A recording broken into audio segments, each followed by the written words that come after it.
네, 종목을 하나하나 콕콕 집어서 심층 분석해드리는 종목 인사이트 시간입니다. 이 자리에는 김호균 하나증권 영업부 금융센터 부장 나오셨고요. 그리고 윤여민 휴면자산운용 이사께서 자리해 주셨습니다. 안녕하세요. 안녕하십니까? 네, 안녕하십니까? 자, 트럼프의 화려한 귀환과 함께 지금 뉴욕 증시가 사상 최고치를 계속 기록하고 있는데 자, M7 아마 시청자분들이 굉장히 관심이 많을 거예요. 전체적으로 이 상승 기류를 탈 수 있을지 두 분의 의견이 궁금합니다. 네, 사람들이 이제 트럼프 하면은 관세에 집중을 하는데 저는 좀 감세에 좀 집중을 해야 된다고 생각을 하는데요.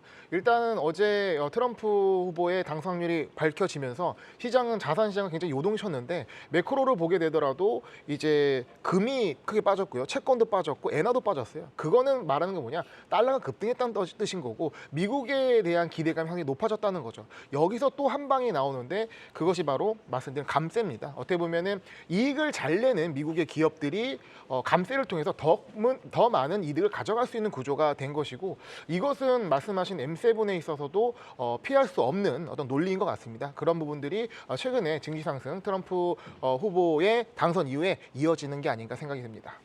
네, 윤여민 이사님요? 네, 저도 또한 이제 M7 전체적으로 상승에 대한 부분을 좀 점치고 있는데요.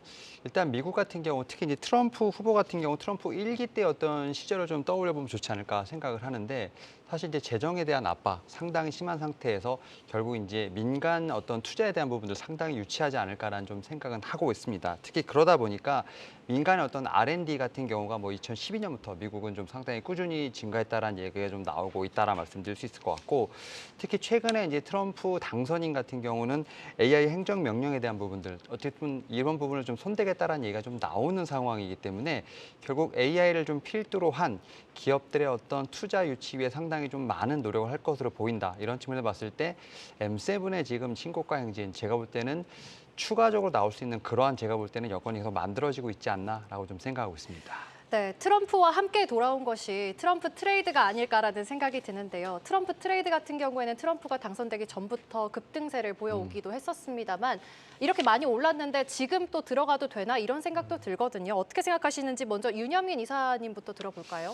네, 사실 이거는 이제 어떻게 보면 뭐 우리나라 시장에도 좀 약간 해당된다라고 볼 수 있을 것 같은데 사실 이제 어떻게 보면 이 대선이라는 게 상당히 빅 이벤트 아니겠습니까? 그러다 보니까 시장 자체가 약간 좀 비이성적으로 움직일 때도 분명히 있지 않나라는 좀 생각을 하고 있고 과거의 경험을 비춰봤을 때 이런 빅 이벤트와 관련된 테마들 같은 경우는 보통 한 달 이상은 좀 가지 않는다라는 생각을 하면서 시장이 좀 이성을 좀 차릴 수 있는 시간이 좀 된다고 하면 오히려 그때부터는 기업에 대한 펀디멘털이라든지 정책에 대한 어떤 영향을 좀 더 체크할 수 있는 좀 그러한 시간이 좀 나오는 상황이기 때문에 오히려 이제 이 대선 전부터 이제 매매를 하셨던 분들 같은 경우는 지금부터는 조금 비중을 줄이는 오히려 이제 신규 매수를 하시는 분들 같은 경우는 앞에서 말씀드렸던 것처럼 차라리 펀디멘트를 찾는 좀 그러한 매매가 좀 저는 맞지 않나 생각하면서 트럼프 트레이드를 신규로 따라가는 건 조금 무리가 되지 않을까 생각하고 있습니다. 네, 트럼프 트레이드가 단기적일 것이고 펀더멘털을 좀 봐야 되겠다 이렇게 이야기를 해주셨는데 호균 부장님께서는 어떻게 생각하세요?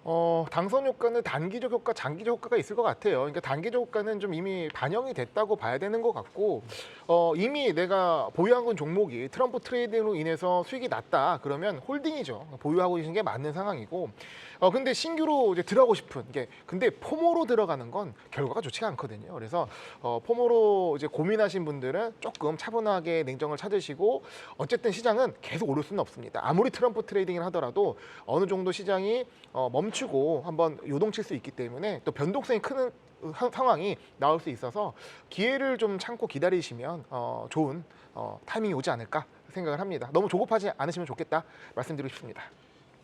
네, 이번 대선에서 사실 최대 승자는 트럼프뿐만 아니라 사실은 일론 머스크다 이런 얘기가 있잖아요. 네. 테슬라는 이 트럼프 당선 최대 수혜주인 것 같은데 시총이 뭐 1조 5천억 달러 간다 이런 얘기도 있습니다. 또 부정적인 전망을 하는 사람도 여전히 있기 때문에 과연 앞으로 어떻게 해야 될지 굉장히 궁금한데 트럼프 정권에서 정말 이 수혜를 받는 그런 종목이 될지 그 규모가 얼마나 될지 이게 좀 궁금해지거든요. 정말 그 수혜의 규모는 상상을 하기 현재는 좀 어려울 것 같아요. 왜냐하면 테슬라가 하는 영업 자체가 비즈니스 자체가 아직 너무 무궁무진하고 데이터를 확인하기 어렵기 때문인 것 같은데요. 일단은 테슬라는 트럼프 임기 내에 트럼프의 성과와 궤를 같이 할 것 같다는 생각이 듭니다. 그러니까 운명을 같이 한 것 같습니다. 그러니까 트럼프가 잘 되면 테슬라는 당연히 잘 될 수밖에 없는 그림일 것 같고요.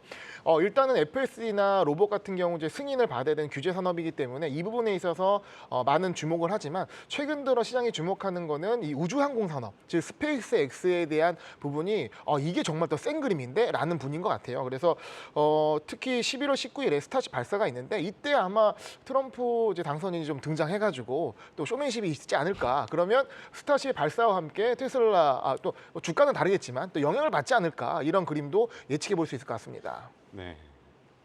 이 일론 머스크는 어떤 진짜 역할을 할지 윤여민 이사님 어떻습니까? 일단은 뭐 정부효율위원회 역할에 대한 관심은 분명히 있지 않을까. 그래서 여기에 더한 어떤 철폐, 특히 이제 민간 산업에 대한 철폐에 상당히 좀 진두지휘하지 않을까라는 좀 생각하고 이런 부분들이 말씀하셨던 것처럼 뭐 로봇, 자율주행 플러스 여기에 대해서 어떻게 보면 스페이스 X까지 다 영향을 미칠 것으로 보이고 있기 때문에 그 효과는 좀 어마어마하지 않을까라는 좀 생각은 하고 있습니다. 다시 트럼프 이야기로 좀 넘어가 보면 좋을 것 같습니다. 종목 이야기로 넘어가 볼 텐데요. 이제 트럼프가 당선된 이후에 대표님 이 엔비디아와 TSMC의 주가의 희비가 좀 엇갈리고 있는 것 같습니다. 엔비디아 같은 경우에는 계속해서 사상 최고치 흐름을 이어가고 있는 반면에 TSMC 같은 경우에는 하락세를 보여주고 있거든요. 사실 이 두 종목 서학개미 분들의 사랑을 많이 받고 있는 종목들인데 좀 전략에 대해서 좀 궁금해서 여쭤보고 싶습니다. 호균 부장님께 먼저 네. 여쭤볼까요? 엔비디아, TSMC 정말 뭐 중요한 종목이죠. 엔비디아는 시총 1위를 수성을 했습니다. 예. 그 의미가 뭐냐라고 했을 때 감세 효과가 있는 것 같아요. 그러니까 즉 현재 시장에서 가장 이익의 질이 좋은 기업이 더 성장할 것이고 더 이익을 많이 가져갈 것이다로 보는 거기 때문에 지금 시장에서 가장 이익의 질이 좋은 기업이 엔비디아 아니겠습니까? 그렇기 때문에 애플을 좀 훌쩍 제끼고 1위로 간 것으로 보여지고 이런 상황은 좀 지속될 가능성이 있다. 연말까지 보고 있습니다. 그리고 TSMC 약간 우려가 있는 종목이죠. 왜냐하면 트럼프 후보 특성상 이게 대만 기업이잖아. 왜 이렇게 돈을 많이 벌어가? 이런 부분들이 우려하고 있는데 사실 단기적 영향은 받을 수밖에 없다고 생각을 해요. 근데 오히려 이것이 좀 기회가 있지 않을까? 그러니까 TSMC 어떻게 보면 굉장히 안정성과 성장성을 고루 갖춘 기업으로 좀 보고 있는데 장기적 관점에서 성장할 수밖에 없는 구조에 있다. 그리고 어떻게 보면은 지금 월간 시작 발표 오늘 아까 뉴스에도 있지 않습니까?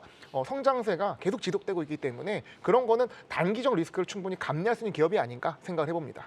네, AI 수혜를 받고 있는 두 기업이지만 엔비디아 이 감세라는 호재가 있기 때문에 조금 더 눈여겨보면 좋겠다라는 이야기를 트럼프 행정부 아래에서는 해볼 수가 있을 것 같은데 윤여민 이사께서는 어떻게 생각하세요? 이 두 종목.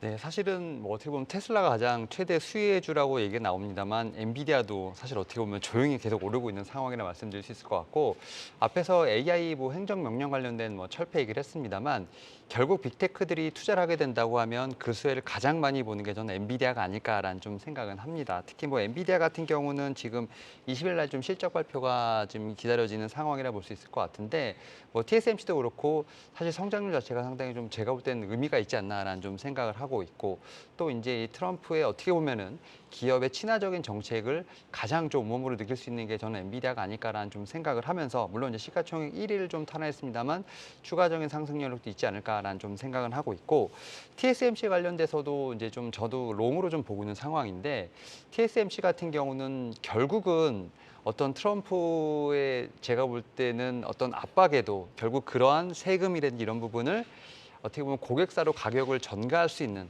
좀 그러한 제가 볼 때는 어떤 가격 경쟁력이 있고 또 파운드리 쪽에서 좀 1위를 하고 있는 상황이기 때문에 그런 측면에서 오히려 트럼프가 압박을 함으로써 결국 이런 반도체 생태의 어떤 인플레이션을 일으킬 수 있는 역효과를 맞을 수 있는 좀 그러한 부분이 있기 때문에 결국 장기적으로 보게 된다고 하면 TSMC 같은 경우도 제가 볼 땐 트럼프가 함부로 건들 수 없는 좀 그런 상황이 아닐까 생각하면서 두 기업 모두 제가 볼 때는 주가가 눌렸을 때가 오히려 제가 볼 때 들어갈 수 있는 좀 그러한 매수 기회가 아닐까 생각하면서 오히려 끝을 좀 알 수 없는 좀 그런 상승이 나오지 않을까 생각하고 있습니다. 그런데 이 트럼프 일기 때 하면 제가 생각나는 게 해외 나간 기업들 다 들어와 이런 적이 있었단 네. 말이죠. 그래서 해외를 진출한 기업들을 이번에도 다 끌어들이면서 리쇼어링이 또 일어날 것이고 그리고 미국 기업들의 리쇼어링 속에서 뭔가 좀 주목해야 될 섹터가 있지 않느냐 이런 얘기도 있거든요. 자, 먼저 윤여미 이사부터 좀 말씀해 주시죠. 네, 지금 제가 뭐 계속 AI 관련된 말씀을 좀 드리는데 사실 AI 산업 결국 데이터 센터로 연결되는데 그렇게 되면 빅테크 우리가 흔히 말하는 뭐 아마존, 구글, 마이크로소프트 계속 이제 투자가 이루어지게 된다고 하면 결국 데이터 센터도 많이 지어야 되는 거고 거기에 따라서 전력량도 많이 좀 들어가는 상황이기 때문에 결국 보면 제조업, 공장 쪽에 어떤 제조업 그리고 유틸리티 결국 이제 전력 매출에 대한 부분이 좀 제가 볼 땐 가장 수혜가 있지 않을까 생각하면서 리쇼어링 관련돼서 결국은 제가 볼 때는 어쨌든 미국으로 돌아와야 되는 좀 제조를 하는 그러면서 전력 쪽에 좀 제가 볼 때는 강점 있는 유틸리티 이 두 섹터가 제가 볼 땐 가장 제가 볼 때 리쇼어링 관련된 효과가 좀 있지 않을까라는 좀 생각은 하고 있습니다. 네, 김호균 부장님 보시기에도 이 트럼프에 의해서 진짜 목덜미 붙이는 것처럼 막 끌려오는 이런 기업들 많을까요?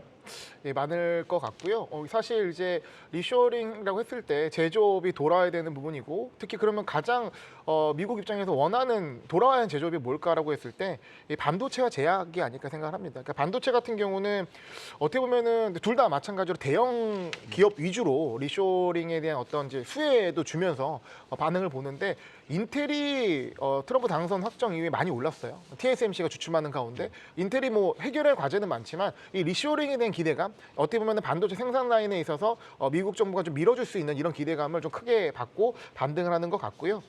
그리고 제약도 굉장히 중요할 것 같습니다. 굉장히 뭐 생물보안법 이런 쪽으로도 이슈가 있는데 어떻게 보면은 이제 이런 제약의 생산 기지들이 외국으로 나가는데 이 부분에 있어서도 국내로 들어오는 특히 이 부분 역시 대형 제약사 화이자나 머크 위주의 대형 제약사들이 미국 내 생산 라인을 상당히 늘리는 이런 부분들이 기대가 되기 때문에 해당되는 이제 업종 반도체 제약 업종 주목하시면 좋을 것 같습니다. 네, 저희 리쇼어링 이야기까지 해봤는데 자 이제 트럼프가 재집권을 했고요. 또 미국 증시 같은 경우에는 연일 사상 최고치 흐름을 이어가고 있고 연준 같은 경우에는 새벽에 금리를 인하했습니다. 그렇다면은 이제 중소형주 순환매가 좀 탄력을 받을까 이런 생각도 드는데 중소형주들에 대한 투자 전략 그리고 주목하고 계시는 중소형주 뭐 섹터가 있으신지도 궁금하거든요. 일단은 김호균 부장님께서는 어떤 네. 것들 보고 계시나요?